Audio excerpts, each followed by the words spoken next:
কৃষ্ণপুর বিধানসভা কেন্দ্রের একাংশ এলাকায় নিজেদের নিয়ন্ত্রণ হারাচ্ছে পুলিশ প্রশাসন। মহালয়ার রাত কালিমা লিপ্ত কৃষ্ণপুর।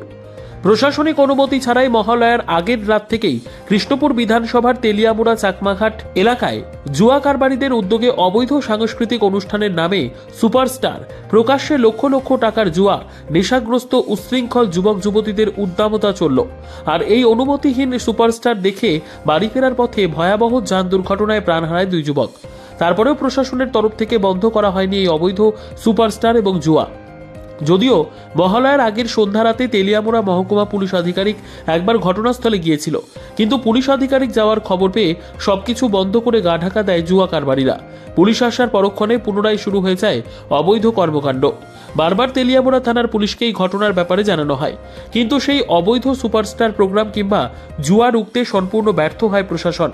গোটা রাতব্যাপী প্রকাশ্যে চলে এই জুয়ার অনুষ্ঠান, যার ফলশ্রুতিতে এই সুপারস্টার প্রোগ্রাম দেখে বাইক যোগে 3 যুবক বাড়ি ফেরার পথে চাকমাঘাট এলাকায় অসম আগরতলা জাতীয় সড়কে ভয়াবহ যান দুর্ঘটনার শিকার হয়ে প্রাণ হারায় 2 তরতাজা যুবক এবং একজন রাজধানীর জিবি হাসপাতালে মৃত্যুর সঙ্গে পাঞ্জা লড়ছে বলে খবর এলাকা সূত্রে। এই যেন প্রশাসনিক ব্যর্থতার এক চরম নগ্ন চিত্র।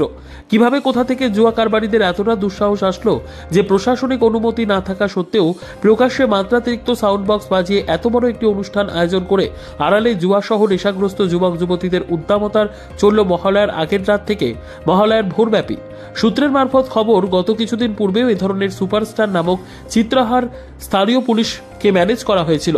পুলিশের বড়বাবু মেজবাবু নগদ নারায়ণের বিনিময়ে ম্যানেজ হয়ে যায়। গত রাতেও তেলিয়ামুড়া থানা এলাকায় এই ধরনের অনুমতিবিহীন সুপারস্টার নামক চিত্রাহার ও জুয়া পুলিশ বাবুদের ম্যানেজ করেই চলছিল বলে খবর। অন্যদিকে এলাকা সূত্রে জানা যায়, কৃষ্ণপুর এলাকার কয়েকজন স্থানীয় চুনোপুটির পরোক্ষ মদতেই এই ধরনের অনুষ্ঠান চলছে। চাকমাঘাটে সংগঠিত রাতের এই অবৈধ কর্মকাণ্ড রাজ্যের স্বচ্ছ প্রশাসনিক নীতিকে প্রশ্নের মুখে এনে দাঁড় করিয়ে দিয়েছে। এই প্রশাসনিক ব্যর্থতায় চরম ক্ষোভ সাধারণ মানুষজনের মধ্যে। সাধারণ মানুষজনের মধ্যে থেকে দাবি উঠছে, এই প্রশাসনিক ব্যর্থতার ঘটনায় হস্তক্ষেপ করুক রাজ্যের মুখ্যমন্ত্রী, তৎসঙ্গে হস্তক্ষেপ করুক খোয়াই জেলার জেলাশাসক সহ তেলিয়ামুড়া মহকুমা শাসক, অন্যথায় আগামী দিন প্রশাসনের উপর থেকে আস্থা হারাবে সাধারণ মানুষ। আনুমানিক পুরো 10:30টার দিকে ঘটনাটা তো হয়েছে। আজকে নাকি চাকমাঘাটে একটা প্রোগ্রাম ছিল। এই প্রোগ্রামটা প্রশাসনিকভাবে কোনো না, বৈধ না। বারবার কোয়া সত্ত্বেও তারা এই প্রোগ্রামটা করছে। করার পরে আজকে তারা থেকে বাহাদুর সদর পাড়া থেকে আইসে 3 জন, একটা বাইকে ছিল, একটা ট্রাকের সঙ্গে মুখোমুখি সংঘর্ষ হয়, যার ফলে 2 জনে স্পট ডেথ হয়। আর আমি ওনার গার্জিয়ান,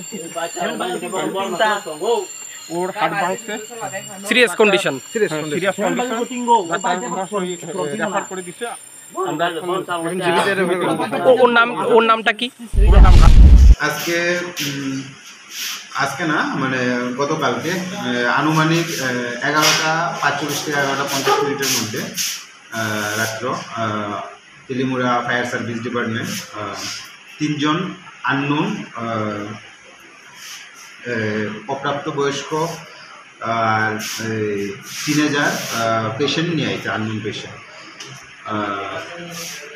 ফায়ার সার্ভিস ইনফরমেশন যা দিল যে চাকমাঘাট টিয়াসার ক্যাম্প সংলগ্ন জায়গা থেকে উদ্ধার করা হয়েছে এই 3 জনকে।